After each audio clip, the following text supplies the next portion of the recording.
का रे मछरी हो कावरा हो देखता तनी खड़ा कर दे मछली डाल ले बड़ी सारे एक बार तनी खड़ा कर दे। कालबा हम यूसुफ और स्वागत है एक और वीडियो में। सो इस पिछला वीडियो देख लो बोलो और वीडियो काफ़ी अच्छा चला था। देख लो देख ले तो देख ले लो और ये वीडियो के स्टार्ट कर अभी हमारे गाँव में बाढ़ आ गई तो चलो लो देखो लो कहाँ तक है ई जोन बाकी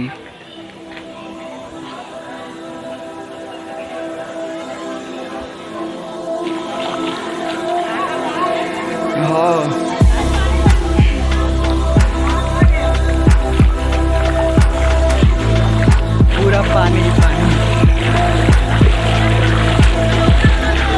सुबह जहाँ खेलते नहीं होता कितना पानी हुआ और अभी नील गए रोहित चला यादगार रही किसी को ना बाहना है ना कल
देखता तनी खड़ा कर दे मछली डाल ले बड़ी सारे एक बार तनी खड़ा कर दे देखबे। अरे साला के रे पड़ल बड़ी सरी रे भाई नीचे दाबे के पड़ी होई रे तो टूटल भाई रुक रुक हो निकाल निकाल हाय निकाल हाय निकाल हां हाय गाइस इधर पकड़ के वीडियो बनाने लगले रे चलो यूट्यूबर रे ये कैमरा रे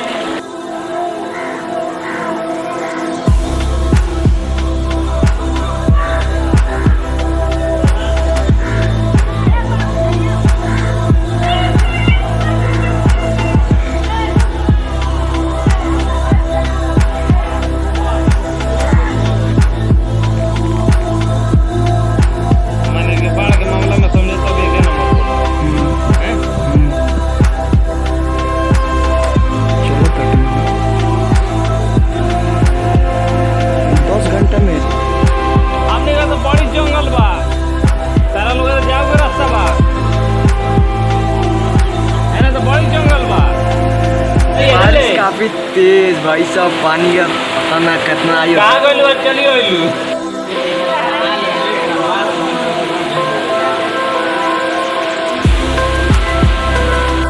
बारिश भी आ गई बा और बारिश छूटे के भी नाम निकले पानी काफी ज्यादा बढ़ल जाता है देखो तो दिखाई भी देता बारिश ही और पीछे थोड़ा सा दिखा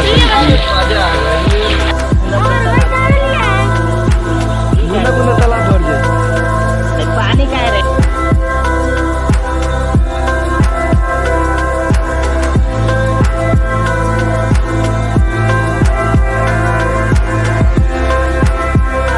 कितना मार दिल बड़ा किलो की मछली हो 50 ग्राम आधा किलो हो गई पूरा लागो रहो सारा मकर डूब गई ना पानी डूब गई वीडियो कर दरकार बांसवा देवा तर कितना लोग तो गाना लगा के भेज देबो ना बाप रे में ना है मजा जाइए मर दिन जाइए नहाते नहाते मार फोटो खींचेगा वीडियो क्लोज करा है लेकिन फोटो खींच जा रे तारा खाली उजरे है ना आवलो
क्या कहता रे?